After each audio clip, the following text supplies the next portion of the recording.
Em tempos difíceis existem apenas dois tipos de empresários: os que se escondem e os que batem recorde. A história prova que os tempos difíceis, as crises, são excelentes para formar os verdadeiros vencedores. Enquanto lá fora nós vemos a tragédia que foi a morte de Charlie Kirk, demonstrando quão pode se chegar à violência política, aqui no Brasil nós vemos um movimento liderado por Nicolas Ferreira e Tales Gomes, chamado Demita os Extremistas, que traz um ponto importante aqui para o empresário. Na verdade, se você parar para pensar, nós vivemos num clima político hostil, uma instabilidade financeira, e o empresário está no olho desse furacão. Mas olhando para o lado da economia, nós temos sinais positivos. Tivemos a maior deflação dos últimos 3 anos. O dólar caiu e tudo indica que nos próximos meses teremos uma taxa de juros reduzida pelo Banco Central. Isso não é um movimento que acontece só no Brasil. No mundo como um todo, isso também está acontecendo. Só que na prática, o maior desafio do empresário não é a política, não é a economia.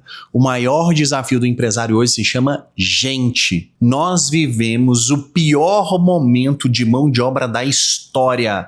Não existe pessoa qualificada o suficiente para executar tudo que nós precisamos. A causa disso, inúmeros fatores, mas principalmente o desinteresse da geração Z em realmente construir algo que seja grande e duradouro. Nós vemos uma geração onde as pessoas querem o resultado amanhã, mas elas não estão dispostas a pagar o preço da preparação. Nós vemos uma mão de obra que sai da faculdade e não sabe executar de fato o serviço que ela se formou em si. Nós vemos uma mão de obra que assume responsabilidades contigo, aperta na sua mão, diz que agora vai fazer parte da sua empresa e que no dia seguinte pede demissão e fala que aquilo ali não se encaixa para a vida dela. E é aí que você entra, porque a política não consegue resolver isso, não é caindo o dólar que você consegue resolver isso, não é o Banco Central que vai conseguir resolver isso. Porque nada disso está no seu controle, mas uma coisa tá. A sua equipe hoje está sob seu controle. Você pode treinar a sua equipe, você pode elevar o padrão, você pode acelerar a execução. Isso sim depende de você. Você pode decidir se a sua empresa vai parar no barulho político ou vai crescer apesar dele.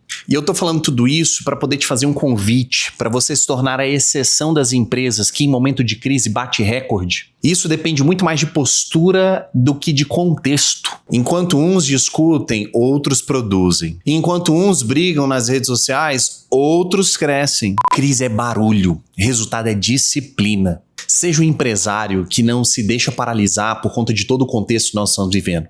Utilize tudo que está passando como combustível para você se tornar cada vez mais líder de mercado. Porque no final do dia, a máquina não para.